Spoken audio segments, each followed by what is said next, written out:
Alô, amigos e amigas da TV Cidade Livre, o canal comunitário de Brasília. O programa Contra a Corrente está no ar, mais uma vez trazendo temas num enfoque contra aquela corrente, aquela avalanche da mídia tradicional, conservadora, comercial, oligopólica, conglomerada, que não prima pela informação objetiva acerca de temas que interessem ao Brasil, à soberania, à democracia, à nacionalidade.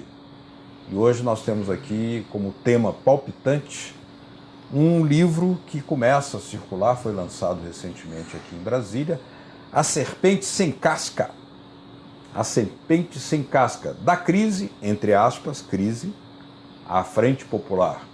O autor, Roberto Amaral, ex-ministro de Ciência e Tecnologia do governo Lula, que está aqui conosco, jornalista, professor, também diretor do CEBELA, Centro Brasileiro de Estudos Latino-Americanos, que edita uma revista muito interessante, Comunicação e Política. Recomendo.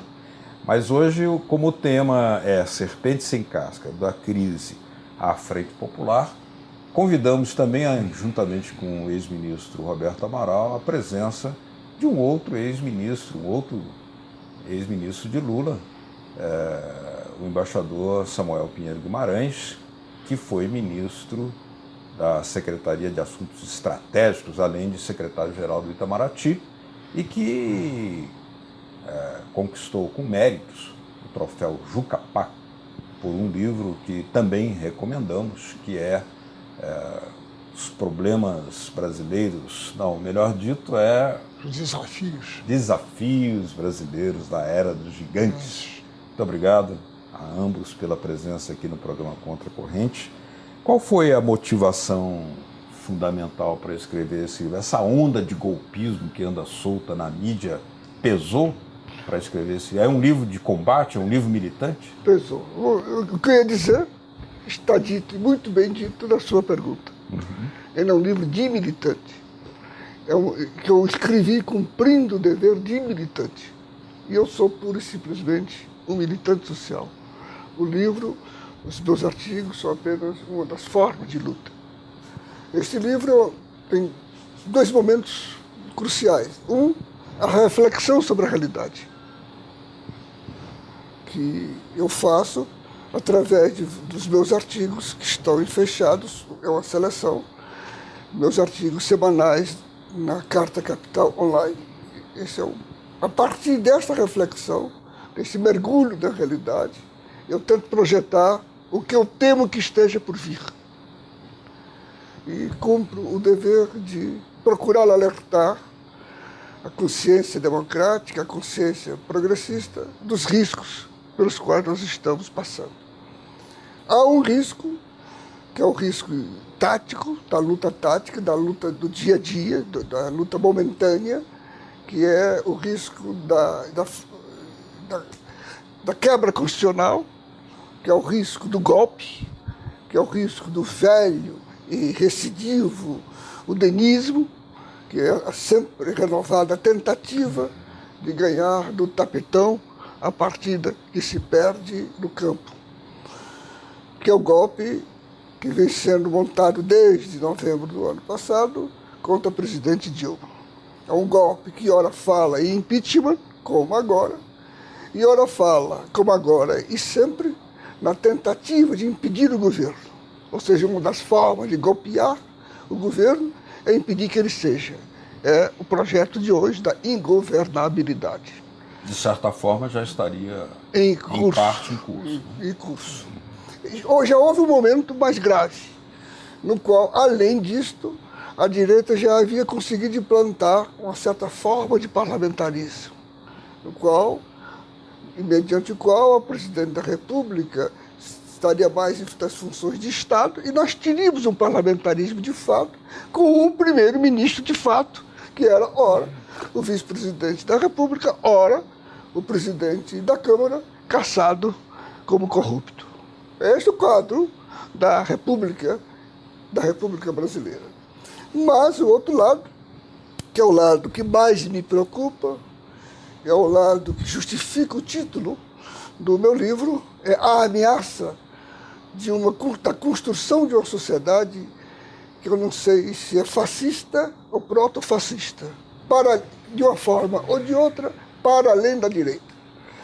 Esta sociedade está clara no projeto Eduardo Cunha no Congresso, de redução de todos os direitos trabalhistas, de todos os direitos pessoais, dos direitos dos homossexuais, dos direitos dos índios, da privatização, tudo que representou de avanço na Constituinte de 88 está sendo derrogado por um Congresso ordinário.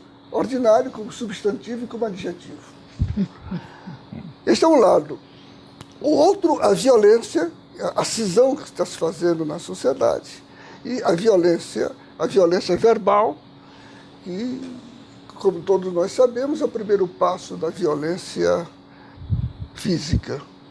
A violência, que são as agressões a líderes do PT, essa violência última, essa violência inaceitável, essa violência nauseabunda, que foram as manifestações no enterro do homem digno, do homem sério que é José Eduardo. Quando a sua família, seus amigos estavam velando o seu corpo, uma súcia de facínoras passa e solta folhetos dizendo petista bom, petista morto.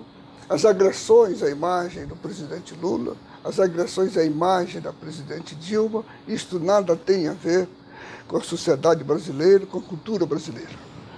Por que eu acentuo isto?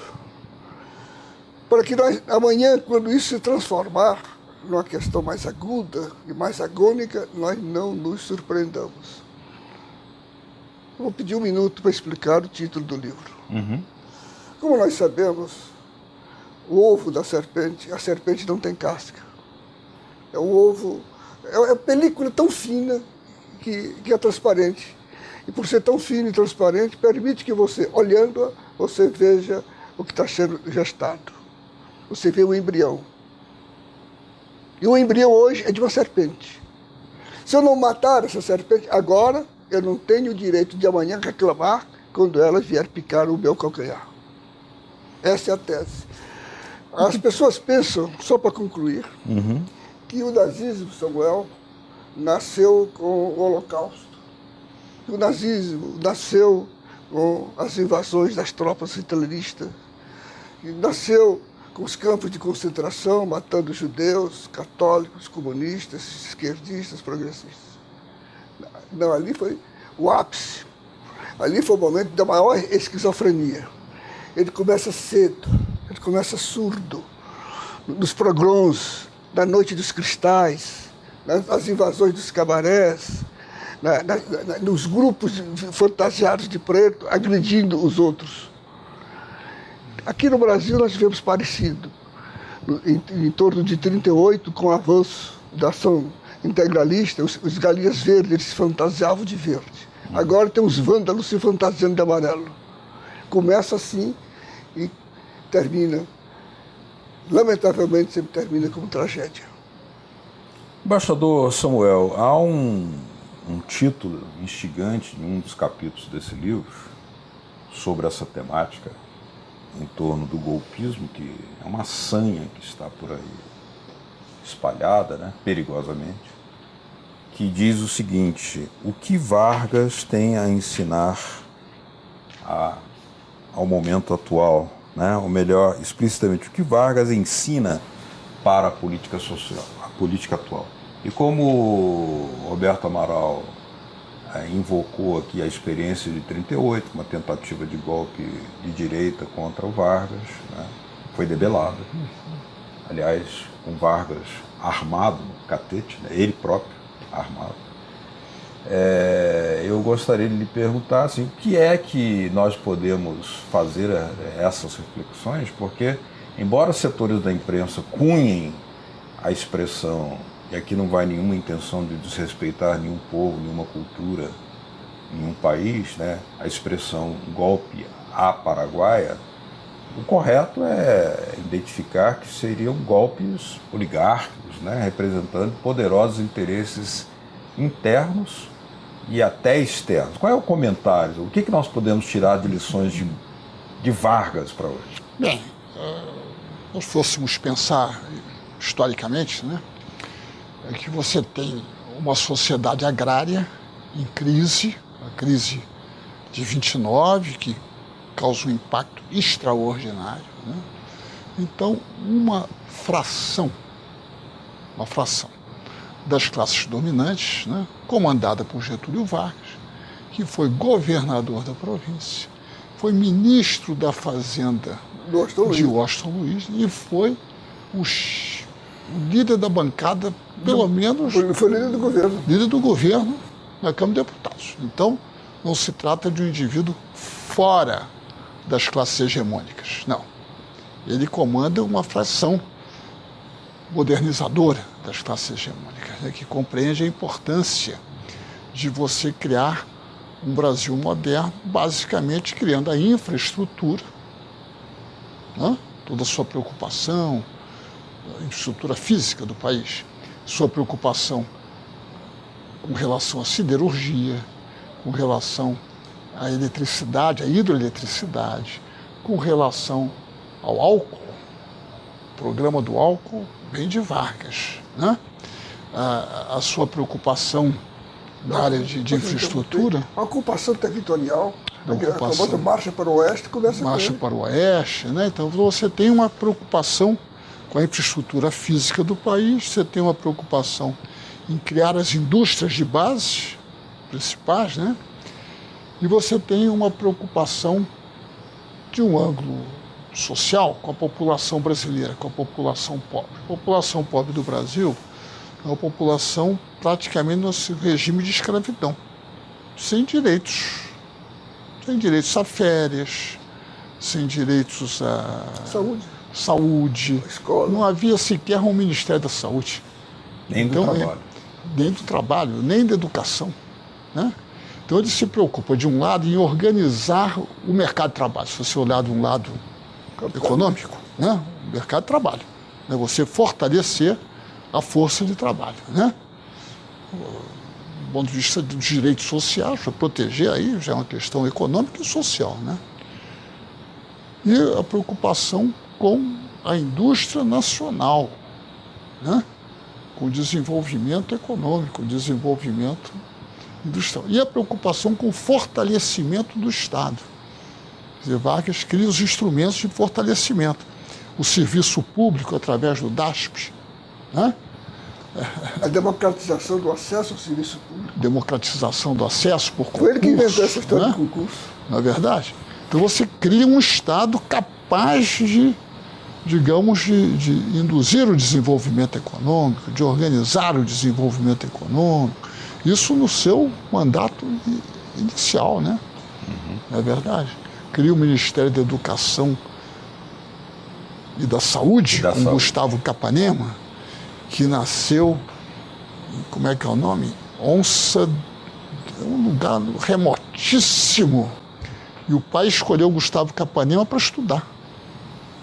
E Gustavo Capanema, já mais velho, como ministro da Educação, passava as noites com os pés numa bacia de água fria para ficar acordado, para poder ler a documentação, para poder... Né? Não é... né? E tinha como seu chefe de gabinete Carlos Drummond de Andrade. Né? Quer dizer, é preciso lembrar, por exemplo, que Vargas é que permite que o Teatro Experimental do Negro use o Teatro Municipal do Rio de Janeiro. Causou grande... E que deu o voto, integrou as mulheres na sociedade. Né? As mulheres não tinham direito de voto. Olha, quem não tem direito de voto não é cidadão. Legalizou até a capoeira. Pois é. Né? Que era criminalizado. Mas assim por diante, né? Então você tem toda uma herança, né? de um Estado capaz de promover o desenvolvimento, capaz de reduzir as desigualdades sociais, de construir a infraestrutura, de construir, de estimular. E mais tarde criou o BNDES, né? O CNPq, né? Enfim, Siderúrgica Nacional. Ele fundou o Estado brasileiro, o Estado moderno. Ele transformou uma economia agrária, oligárquica, feudal, escravocrata. Porque a situação dos indivíduos que trabalhavam nas fazendas não era uma situação Era de sol moderna, né? Não tinha Era nem uma situação de escravo, né? Sem Agora, nenhum tudo direito isso social. assolou o golpismo? Não, tudo isso contraria esses interesses, né? Até por razões regionais, as questões que se desenvolveram com São Paulo, né? E você tem, aí que é uma coisa interessante, você tem desde lá, desde 32, né? O irredentismo paulista, né? Que eu preciso lembrar que as províncias, né? Acho que ainda eram províncias, na República ou já eram estados? A partir de 89 já são estados. Antes eram as províncias. Os estados, durante a República Velha, eram praticamente autônomos. Podiam contratar empréstimos no exterior, podiam ter imposto de importação, não só em relação ao exterior, como em relação aos outros estados brasileiros. Vargas é que constrói a unidade nacional. A famosa cerimônia de queima das bandeiras estaduais. Queima das bandeiras. O processo todo de intervenção nos estados, isso gera em São Paulo, que era o principal estado, algo que existe até hoje, né? Que é um profundo ressentimento.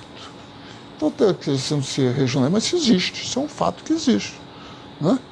Não é à toa, né? Então tem um dedo, na sua visão, do golpismo Então, anti-Vargas, vivo até hoje. Então o golpismo anti-Vargas vem daí, né? Quer dizer, vem de 45, é difícil classificar, mas é semelhante, né? Mas são as mesmas pessoas. Se você for verificar quem é que assina o Manifesto dos Mineiros, são os golpistas de 45.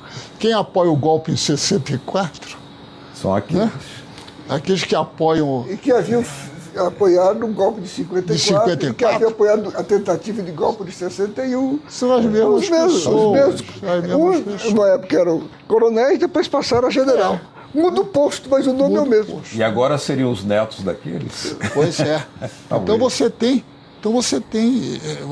isso. Então, de uma certa forma, aí houve um movimento internacional, o neoliberalismo, né, apoiado pela imprensa, que é o seguinte: é preciso, eles não formulam assim, né, mas o desejo de você eliminar as conquistas. Se você quiser, houve o presidente Fernando Henrique Cardoso, né, disse a frase: vamos acabar com a era Vargas.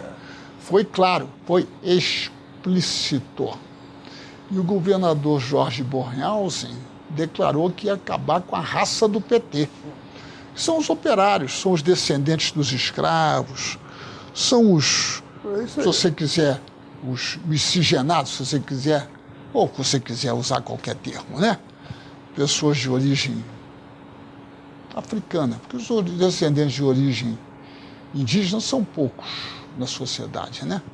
Foram dizimados. Esses não foram tiveram nem tempo. Esses não precisam, porque já liquidaram com eles. Então, é voltar à situação anterior. Então, um projeto como a terceirização, todos os projetos contra o Estado, o Estado mínimo, a flexibilização, todas visam atacar políticas que foram desenvolvidas principalmente na era Vargas. Principalmente. Juscelino é um pouco diferente, né? Não, mas na era Vargas.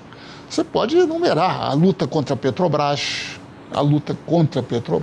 né? Que está vigente. A luta contra as empresas estatais em geral, né? Hoje, no jornal Valor, há um projeto de um jurista de São Paulo sobre as novas parcerias público-privadas. Então é o seguinte, é uma liberalização geral. Quer dizer, a empresa estrangeira não precisa provar que já participou de uma grande obra no Brasil, pode chefiar os consórcios. E aí, isso, desculpa interromper, por favor. Isso é importante para quem nos está ouvindo, nos está vendo, porque isso é a segunda parte, já estão se antecipando da segunda parte do Lava Jato. Tem um lado que nós nem vamos discutir, da moralidade, botar todo mundo na cadeia. Muito bem, queremos todos. Mas há um outro lado, que é o da destruição da engenharia nacional. Da engenharia Aqui, e olha das aqui. empresas estatais. Não, e da engenharia. Também, Destruir da engenharia também. Porque Quando você destrói a Petrobras, você afeta profundamente a 15% engenharia do nacional. PIB nacional. Profundamente. E essas empresas têm know-how acumulado. E Sai você- essas empresas e vem isso aí. Esse jurista está falando com o nome dele, você não sabe. Hoje no jornal Valor está aí na vem primeira todas as parte. empresas. Então, Sundfeld é uma pessoa que eu não conhecia. Mas, enfim, tem lá o resumo do projeto que daqui o a pouco governo chega pediu um a ele navio- para preparar. Um navio chinês aí cheio de empresas. Pois é. E você está lá aqui, empresas americanas, As espanholas, americanas chinesas. sim, os chineses não. Mas enfim, então só para dizer, então você tem isso, quer dizer, que na área do trabalho, né, você revogar essas conquistas todas. Na área do Estado, você enfraqueceu o Estado, né? E ao mesmo tempo enfraquecer a parte industrial, porque isso é a coisa mais retrógrada, né? Que são os descendentes, hoje em dia chamado de agrobusiness. Antes chamado de latifúndio. Chamado de latifúndio. Agora o nome bonitinho. Né? Hoje é agrobusiness. Agrobusiness. Entendeu? Então, que não tem importância, não se trata disso. Mas é a visão, né? De que você pode construir um grande país só com base na agricultura. Nós temos uma grande Austrália, a grande fazenda, vamos ficar orgulhosos, que isso aqui vai ser a grande fazenda que vai alimentar o mundo. O celeiro do mundo, já disseram isso. O celeiro do mundo. Dizia o Chateaubriand e Eugênio Goudin. Essa é a finalidade desse país. Ele foi escolhido por Deus para eu isso. queria só mencionar um dos líderes dessa facção, porque isso é uma facção, se você vai observando, é um grupo de pessoas que vem vindo, né? Tem nome e endereço. Tem nome e endereço. Foi Vicente Hall, Radical. que foi ministro do exterior, declarou de público: o Brasil sempre será um satélite dos Estados Unidos. Declarou de público como chanceler. É uma coisa extraordinária. Mas que as pessoas hoje acreditam que isto é bom. Não tem a coragem de formular assim. Porque aí já é. Mas o pensamento é esse. O pensamento é esse. O ódio à política externa brasileira não tem É uma coisa justificativa. extraordinária. O ódio à Venezuela, o ódio à Argentina, a única justificativa é por que esses bestalhões não estão apoiando os Estados Unidos em tudo. O Vicente Hall não é uma andorinha solta. Não. O grande ministro das Relações Exteriores do Brasil, revolucionário, golpista, foi golpista em 30, em 32, em 38, em 36, em 45, 61, a vida toda golpista, Juracy Magalhães, ministro das Relações Exteriores do Brasil, presidente da República, o general Marechal Castelo Branco, Humberto de Alencar Castelo Branco, Nascido em Messejana. chega nos Estados Unidos e diz: o que é bom para os Estados Unidos é bom para o Brasil. Esta a política que foi implantada no Brasil e que se quer a ela retornar. Não, isso é verdade, porque agora, a pretexto de que há uma crise, a pretexto de que há necessidade de captar recursos externos de qualquer modo, surgem esses projetos. Então, hoje em dia, não se fala em privatização, porque lembra, privataria tucana e tudo, eles falam de venda de ativos. Venda de ativos. Compreende? Tem sempre neologia. Não, porque aí muda, e aí não chama tanta atenção. Aí a gente leva um bocado de tempo para explicar que neo... Que é a mesma coisa. A venda de ativos, É a mesma coisa. É a mesma coisa. Mas nós vamos fazer aqui uma pequena pausa aqui nesse interessantíssimo contracorrente, que tem as presenças de dois ex-ministros do governo do presidente Lula, o ex-ministro Roberto Amaral, foi ministro de Ciência e Tecnologia, e também o ex-ministro e embaixador Samuel Pinheiro Guimarães, foi ministro dos Assuntos Estratégicos, da Secretaria de Assuntos Estratégicos. Estamos aqui fazendo essa reflexão em torno do livro de Roberto Amaral, A Serpente Sem Casca, da crise, entre aspas, à frente popular. No próximo bloco nós vamos ouvir dos dois, do autor e comentários do embaixador, sobre o que justifica a necessidade da formação da Frente Popular, Frente Brasil Popular. Por que ela é popular? Por que ela é nacional? Porque ela é indispensável para conter a sanha golpista. Daqui a pouco a gente volta. Continue com a gente aí no Contra a Corrente. Até já.